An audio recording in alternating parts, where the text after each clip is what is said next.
750 kilo സ്വർണ്ണ നാണയങ്ങൾ, ആയിരക്കണക്കിന് സ്വർണ്ണമാലകൾ, ആയിരക്കണക്കിന് അമൂല്യ രത്നങ്ങൾ പതിപ്പിച്ച കിരീടം, രത്നം പൊതിഞ്ഞ ചതുർബാഹു അങ്കി, 1.5 അടിയിലേറെ വലിപ്പമുള്ള 1500 സ്വർണ്ണ കലശക്കുടങ്ങൾ, സ്വർണ്ണമണികൾ, ഇവ കൂടാതെ 42,000 വിശുദ്ധ വസ്തുക്കൾ, കോടികൾ വിലമതിക്കുന്ന സ്വർണവും രത്നങ്ങളും അടങ്ങുന്ന നിധിശേഖരം. തിരുവനന്തപുരത്തെ ശ്രീ പത്മനാഭസ്വാമി ക്ഷേത്രത്തിലെ നിധി കൂമ്പാരത്തിന്റെ പട്ടികയുടെ ഒരു വാൽ മാത്രമാണിത്.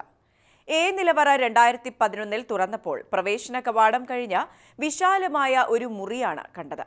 അവിടെ നിലത്ത് വലിയ കരിങ്കല്ലുകൾ പാകിയിരുന്നു. കല്ലുപാളികൾ നീക്കിയപ്പോൾ താഴേക്ക് ഒരാൾക്ക് മാത്രം ഇറങ്ങാൻ കഴിയുന്ന പടികൾ. അത് ചെന്ന് നിന്നത് ഒരാൾക്ക് കുനിഞ്ഞ് മാത്രം നിൽക്കാൻ കഴിയുന്ന 150 സെന്റിമീറ്റർ നീളവും 212 സെന്റിമീറ്റർ ഉയരവുമുള്ള സേഫ് പോലെ നിർമ്മിച്ച അറയിലാണ് നിധിശേഖരം ഉണ്ടായിരുന്നത്. അറ ഗ്രാനൈറ്റിൽ മോടി പിടിപ്പിച്ചിരുന്നു. ശ്വാസം കിട്ടാത്തതിനാൽ അല്പനേരം മാത്രമേ അകത്ത് നിൽക്കാനാകൂ. ഫയർഫോഴ്സ് ഇടയ്ക്കിടെ ഓക്സിജൻ പമ്പ് ചെയ്ത് കൊടുത്താണ് പരിശോധന പൂർത്തിയാക്കാൻ കഴിഞ്ഞത്. ദിവസങ്ങളോളം നീണ്ട പരിശോധനയിൽ 2000-ഓളം ശരപ്പൊളി സ്വർണ്ണമാലകൾ കണ്ടെടുത്തു. ഇവയിൽ 3-4 എണ്ണത്തിന് 2.5 കിലോയോളം തൂക്കവും 18 അടി നീളവും ഉണ്ടായിരുന്നുവെന്നാണ് വിവരം. ബെൽജിയം രത്നങ്ങളുടെ വിഭാഗത്തിൽപ്പെടുന്ന രത്നങ്ങൾ ഒരു ചാക്ക് നിറയെ കണ്ടെത്തിയിരുന്നതാണ് സൂചന. ലക്ഷക്കണക്കിന് കോടി രൂപ മൂല്യം വരുന്ന സമ്പത്തിന്റെ ഉടമയാണ് ഈ ക്ഷേത്രമെന്ന് അതോടെ ലോകം തിരിച്ചറിഞ്ഞു. ക്ഷേത്രത്തിലെ സ്വർണം ഉൾപ്പെടെ സാധനങ്ങൾ കടത്തുന്നുവെന്ന നിലയിൽ രാജകുടുംബത്തിനെതിരെ ആരോപണങ്ങൾ ഉയർന്നുവന്നു. ഇതിന് പിന്നാലെ നടന്ന സംഭവ വികാസങ്ങൾക്ക് വർഷങ്ങളുടെ കാലപ്പഴക്കമുണ്ട്. വർഷം 2007. ഭക്തനായ പത്മനാഭൻ തിരുവനന്തപുരം മുൻസിഫ് കോടതിയെ സമീപിച്ചതോടെയാണ് ശ്രീ പത്മനാഭസ്വാമി ക്ഷേത്രം വിഷയം കോടതിയുടെ പടി ചവിട്ടുന്നത്. 2007 സെപ്റ്റംബർ 1 മുൻസിഫ് കോടതിയിൽ നിന്നും കേസ് സബ് കോടതിയിലേക്ക് നീങ്ങി. ക്ഷേത്രത്തിലെ സ്ട്രോങ് റൂം തുറന്ന് സ്വർണം പുറത്തെടുക്കുന്നത് അനധികൃതമാണെന്നും ആചാരവിരുദ്ധമാണെന്നും വാദമുയർത്തി ഹർജി ഫയൽ ചെയ്യപ്പെട്ടു. 2007 സെപ്റ്റംബർ 13 പത്മനാഭസ്വാമി ക്ഷേത്രത്തിൽ ഇനിയൊരു ഉത്തരവുണ്ടാകുന്നതുവരെ സ്ട്രോങ് റൂമുകൾ തുറക്കരുതെന്ന് പ്രിൻസിപ്പൽ കോടതി ഉത്തരവിട്ടു. തുടർന്ന് ഡിസംബറോടെ ക്ഷേത്രവും സ്വത്തുക്കളും രാജകുടുംബത്തിന്റേതല്ലെന്ന ഇടക്കാല വിധി വന്നു. ഇത് രാജകുടുംബത്തിന് കനത്ത തിരിച്ചടിയായി.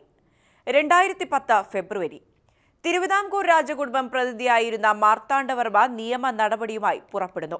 2010 ഫെബ്രുവരിയിൽ ഉത്രാടം തിരുനാൾ മാർത്താണ്ഡവർമ്മ ഹൈക്കോടതിയിൽ ഹർജി നൽകി. ക്ഷേത്രത്തിന്റെയും ഭണ്ഡാരം ഉപക വസ്തുക്കളുടെയും മേൽ തനിക്കുള്ള ഭരണാധികാരം ചോദ്യം ചെയ്ത് സിവിൽ കോടതിയിലുള്ള കേസുകൾ റദ്ദാക്കണം എന്നായിരുന്നു ആവശ്യം. എന്നാൽ വിഷയത്തിൽ സർക്കാർ ഇടപെട്ടു. അന്നത്തെ മുഖ്യമന്ത്രിയായിരുന്ന VS അച്യുതാനന്ദൻ തന്നെ രാജകുടുംബത്തിന്റെ നടപടികളെ പരസ്യമായി ചോദ്യം ചെയ്ത സംഭവം ഏറെ ശ്രദ്ധേയമായി. 2010 ജനുവരി 31 പത്മനാഭസ്വാമി ക്ഷേത്രം സംസ്ഥാന സർക്കാർ ഏറ്റെടുക്കണമെന്ന് ഹൈക്കോടതി സുപ്രധാന വിധി പുറപ്പെടുവിക്കുന്നു. 3 മാസത്തിനുള്ളിൽ ഇതിനായി ട്രസ്റ്റോ സമിതിയോ രൂപീകരിക്കണം. ക്ഷേത്ര സ്വത്തുക്കളും ഭരണവും ഏറ്റെടുത്ത് അനുഷ്ഠാനങ്ങൾ ആചാരപ്രകാരം നടത്തണം. ക്ഷേത്ര പരിസരത്ത് മ്യൂസിയം നിർമ്മിച്ച് ക്ഷേത്രത്തിന്റെ അമൂല്യ വസ്തുക്കൾ ഭക്തർക്കും സഞ്ചാരികൾക്കും കാണാൻ അവസരം ഒരുക്കണമെന്നും കോടതി അന്ന് നിർദ്ദേശിച്ചു. 2011 മെയ് 3 വിട്ടുകൊടുക്കാൻ തയ്യാറാകാതെ കുടുംബം കേസുമായി സുപ്രീം കോടതിയെ സമീപിക്കുന്നു. അതിന്റെ അടിസ്ഥാനത്തിൽ ഹൈക്കോടതി ഉത്തരവ് സുപ്രീം കോടതി സ്റ്റേ ചെയ്തു. എന്നാൽ നിലവറകളിൽ സൂക്ഷിച്ചിരിക്കുന്ന സാധനങ്ങളുടെ വസ്തുവിവര പട്ടിക തയ്യാറാക്കുന്നതിനായി 7 അംഗ നിരീക്ഷക സംഘത്തെ കോടതി ചുമതലപ്പെടുത്തി. 2011 ജൂൺ 28 ക്ഷേത്രത്തിലെ നിലവറകളുടെ പരിശോധനയ്ക്ക് കോടതി ഉത്തരവിട്ടു.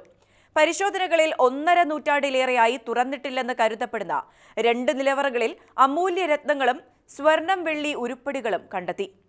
2011 ജൂലൈ 1 ബി നിലവറ തുറക്കുന്നത് ക്ഷേത്ര ആചാരത്തിന്റെ ലംഘനമാണെന്ന് ചൂണ്ടിക്കാട്ടി രാജകുടുംബവും വിശ്വാസികളും രംഗത്തെത്തുന്നു.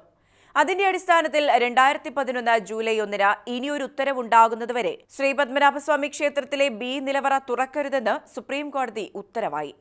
2014 ഏപ്രിൽ 25 രാജകുടുംബത്തിന്റെ നിയന്ത്രണം മാറ്റിക്കൊണ്ടുള്ള ആദ്യ ഉത്തരവ് വരുന്നു. പത്മനാഭസ്വാമി ക്ഷേത്രം സംസ്ഥാന സർക്കാർ ഏറ്റെടുക്കണമെന്നും സുപ്രീം കോടതി നിർദ്ദേശിച്ചു.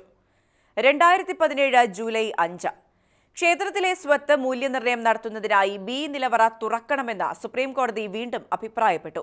ഓഗസ്റ്റ് 30 ബി നിലവറ തുറക്കാനാവില്ലെന്ന നിലപാടിൽ ഉറച്ച് തിരുവിതാംകൂർ കുടുംബം രംഗത്തെത്തി. അതിനിടയിൽ തന്നെ ക്ഷേത്രത്തിന്റെ സുരക്ഷാ ക്രമീകരണങ്ങൾ ശക്തമാക്കുന്ന നടപടിയുമുണ്ടായി. 2019 ജനുവരി 30 ക്ഷേത്രം പൊതുക്ഷേത്രമാണെന്നും പ്രതിഷ്ഠയ്ക്കാണ് സ്വത്തിൽ അവകാശമെന്നും പറയുന്നു. ജനുവരി 30-ന് തിരുവിതാംകൂർ രാജകുടുംബം സുപ്രീം കോടതിയിൽ ഇത് വ്യക്തമാക്കിയിരുന്നു. ക്ഷേത്രത്തിന്റെ സ്വത്തിൽ രാജകുടുംബത്തിന്റെ അവകാശം ചൂണ്ടിക്കാട്ടുകയും ചെയ്തു.